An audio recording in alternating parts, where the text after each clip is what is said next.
यह कहानी रानी और एक जिन्न की है। रानी ने कैसे जिन्न से अपनी प्यास बुझाती है और रानी का शरीर से आत्मा ही निकाल जाती है। कहानी को पूरा सुनिएगा, मजा आएगा। तो चलिए कहानी को शुरू करते हैं। बहुत समय पहले एक विशाल और शक्तिशाली राज्य था जिसके नाम कामराज्य था। यह राज्य अपनी समृद्धि और भव्यता के लिए प्रसिद्ध था। सोने से जड़े महल, हरियाली से भरे जंगल और सुख संपत्ति से भरा जीवन, यह सब इसे एक परी कथा जैसा बनाते थे। लेकिन इस राज्य की सबसे बड़ी शोभा थी उसकी रानी, रानी समृद्धि। रानी समृद्धि ऐसी सुंदर थी कि उसकी सुंदरता की तुलना स्वर्ग की अप्सराओं से की जाती थी। उसकी चमकती आंखें, सुनहरे बाल और रेशमी त्वचा ने हर किसी का मन मोह लिया था। लेकिन रानी की असली ताकत उसकी बुद्धिमानी और राजनीति में गहरी समझ थी। वह सिर्फ सुंदर नहीं थी, वह अपने विचारों और योजनाओं से राज्य की शक्ति को बढ़ाने में राजा आदित्य की मदद करती थी। लेकिन रानी समृद्धि की जिंदगी उतनी खुशहाल नहीं थी जितनी वह बाहर से दिखती थी। राजा आदित्य एक मेहनती और न्यायप्रिय शासक था, लेकिन वह अपने राज्य की जिम्मेदारियों में इतना व्यस्त था कि अपनी पत्नी को समय नहीं दे पाता था। रानी के जीवन में एक अजीब सा खालीपन था। महल के अंदर भले ही हर विलासिता मौजूद थी, लेकिन रानी को वह सच्चा सुख नहीं मिलता था जिसकी उसे तलाश थी। उसकी रातें अकेली और ख्वाहिशों से भरी रहती थीं। वह अपने मन में अनगिनत इच्छाएं पालती थी, लेकिन वे कभी पूरी नहीं हो पाती थीं। महल की दीवारों के भीतर कुछ ऐसा था जो बाहर की दुनिया नहीं जानती थी। हर रात रानी अपनी खिड़की से बाहर अंधेरे आसमान को देखती और अपने जीवन की अधूरी ख्वाहिशों को सोचती। महल के नौकर चाकर भी उसकी आंखों में छिपे दर्द को समझते थे, लेकिन कोई भी कुछ कहने की हिम्मत नहीं करता था। रानी का अकेलापन धीरे धीरे बढ़ता जा रहा था। उसे ऐसा लगता था जैसे उसकी आत्मा कहीं खो गई हो। उसे अपने अंदर एक अजीब सी बेचैनी महसूस होती थी जिसे वह समझ नहीं पाती थी। एक दिन रानी ने फैसला किया कि वह महल से बाहर निकलेगी। वह अपनी बहन राजकुमारी नैना के साथ जंगल की सैर पर गई। नैना रानी की एकमात्र दोस्त थी जिसे वह अपना दिल खोलकर सब कुछ बता सकती थी। जंगल की ठंडी हवा और चिड़ियों की मधुर आवाज ने रानी के दिल को थोड़ी राहत दी। लेकिन अचानक उनकी नजर एक बूढ़े साधु पर पड़ी जो पेड़ के नीचे ध्यान में बैठा था। साधु की उपस्थिति रहस्यमय थी। रानी ने साधु से पूछा, हे साधु, तुम कौन हो और इस सुनसान जंगल में क्या कर रहे हो? साधु ने अपनी आंखें खोली और धीमे स्वर में कहा, हे रानी, मैं यहां नहीं बल्कि तुम्हारे भीतर की बेचैनी को देखने आया हूं। तुम्हारी आंखें जो कहती हैं वह तुम्हारा दिल नहीं समझ पाता। रानी समृद्धि साधु के शब्दों से अचंभित थी। वह ठिठक कर खड़ी हो गई और उसकी बहन नैना भी घबराई हुई थी। तुम मेरे दिल के बारे में इतना सब कैसे जानते हो? रानी ने संदेह से पूछा। साधु ने धीरे से मुस्कुराते हुए कहा, मैं साधारण इंसान नहीं हूं। मैं उन आत्माओं की आवाज सुन सकता हूं जो अधूरी इच्छाओं में बंधी रहती हैं। तुम्हारे मन की पीड़ा मुझे साफ दिखाई देती है। तुम जो चाहती हो वह तुम्हें कभी नहीं मिला और अब तुम उससे दूर भागने के लिए तैयार हो। रानी को यह सुनकर लगा कि साधु उसकी आत्मा के भीतर झांक रहा है। उसने अपने अभिमान को छिपाते हुए कहा, अगर तुम सब कुछ जानते हो तो बताओ कि मेरी इस बेचैनी का हल क्या है? साधु ने अपनी झोली से एक चमकीला चिराग निकाला। यह चिराग पुराना लग रहा था, लेकिन उसकी सतह पर अजीब सी चमक थी, जैसे वह किसी रहस्य को छुपा रहा हो। यह जादुई चिराग है, साधु ने कहा। यह तुम्हारी हर ख्वाहिश पूरी करेगा, लेकिन ध्यान रहे, हर ख्वाहिश की एक कीमत है। इसे इस्तेमाल करना आसान है, लेकिन इसका परिणाम समझना मुश्किल। रानी के चेहरे पर जिज्ञासा और लालसा उभर आई। उसने पूछा, यह कीमत क्या है? साधु ने गंभीर स्वर में जवाब दिया, तुम्हारी आत्मा का एक छोटा हिस्सा। हर बार जब तुम एक इच्छा मांगोगी, तुम्हारी आत्मा का एक अंश कम हो जाएगा। जितनी ज्यादा ख्वाहिशें, उतनी ही आत्मा का नुकसान। लेकिन मैं तुम्हें चेतावनी देता हूं रानी, यह चिराग तुम्हें अपनी इच्छाओं का गुलाम बना सकता है। रानी ने साधु की बातों को सुना, लेकिन उसकी इच्छाओं की गहराई इतनी अधिक थी कि उसने चेतावनी को अनदेखा कर दिया।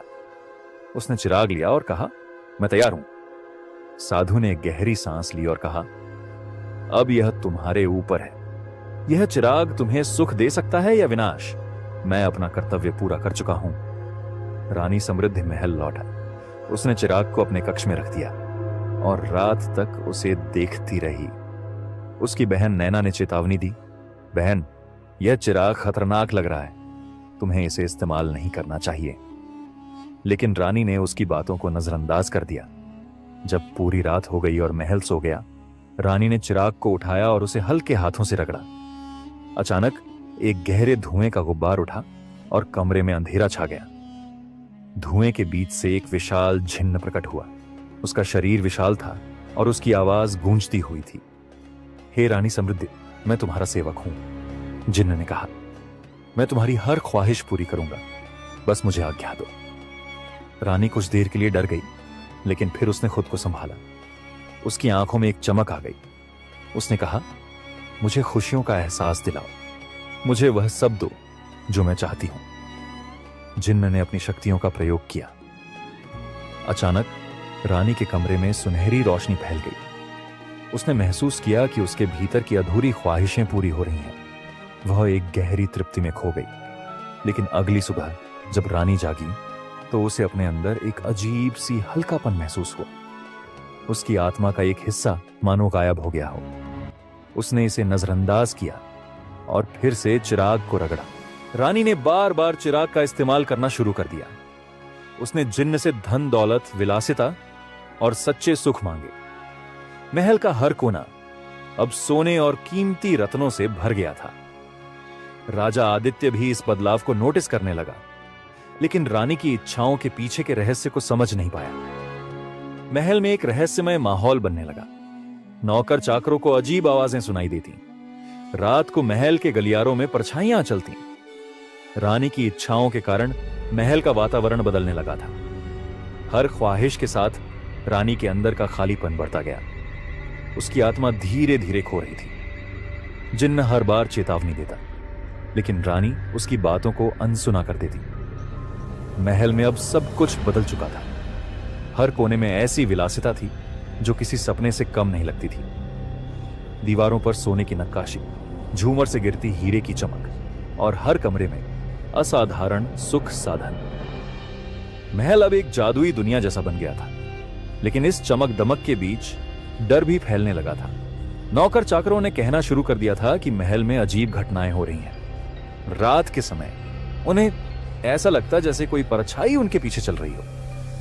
कभी कभी रानी के कमरे से किसी के रोने की आवाज सुनाई देती, लेकिन जब वे अंदर जाते तो रानी अकेली होती।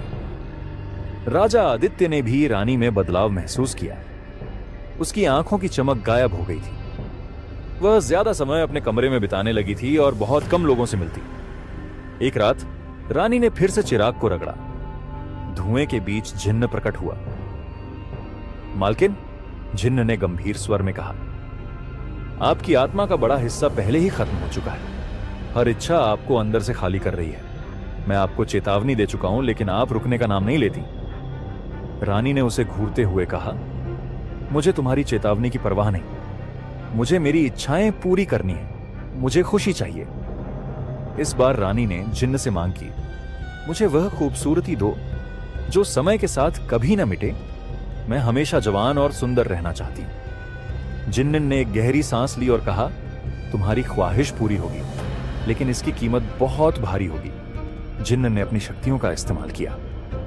रानी की सुंदरता और बढ़ गई। वह अब और भी आकर्षक लगने लगी, लेकिन इस ख्वाहिश ने उसकी आत्मा का एक बड़ा हिस्सा छीन लिया। रानी को भी अपने अंदर एक बदलाव महसूस होने लगा। उसे लगता जैसे उसकी इच्छाओं के बावजूद वह अंदर से खाली होती जा रही है। वह जितना ज्यादा मांगती, उतनी ही अधूरी महसूस करती। एक रात रानी को एक अजीब सपना आया। उसने देखा कि वह एक सुनसान रेगिस्तान में खड़ी है। चारों तरफ कोई नहीं था। अचानक एक परछाई उसके पास आई और कहा, तुमने अपनी आत्मा का सौदा किया है। अब तुम अकेली हो। तुम्हारी इच्छाएं तुम्हें खत्म कर देंगी। रानी घबरा कर उठ गई।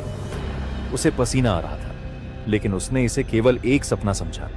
कुछ समय बाद रानी को यह महसूस होने लगा कि उसकी खूबसूरती और विलासिता भी उसे खुशी नहीं दे पा रही।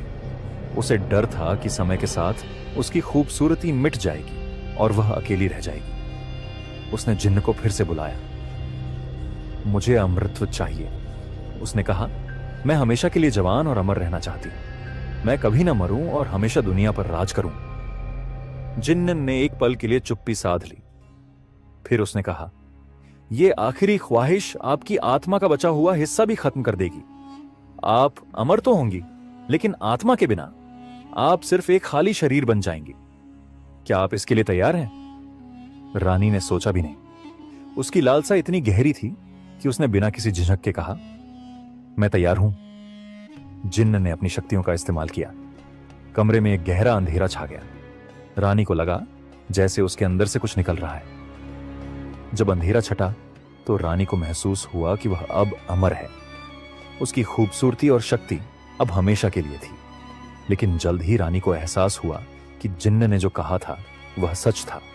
वह अमर तो हो गई थी, लेकिन उसकी आत्मा अब पूरी तरह खत्म हो चुकी थी। वह अंदर से पूरी तरह खाली थी। उसे अब किसी भी चीज में खुशी नहीं मिलती थी। महल अब पूरी तरह शापित लगने लगा। नौकर चाकरों ने महल छोड़ दिया। राजा आदित्य भी रानी के अजीब व्यवहार से परेशान होकर उससे दूर रहने लगा। रानी अकेली हो गई। वह अमर थी, लेकिन यह अमृतत्व अब एक श्राप बन गया था। हर रात वह महल के गलियारों में भटकती रहती, अपनी खोई हुई आत्मा की तलाश में। आज भी उस राज्य में रानी समृद्धि का महल खड़ा है। लोग कहते हैं कि रात के समय वहां रानी की आत्मा की आवाजें सुनाई देती हैं।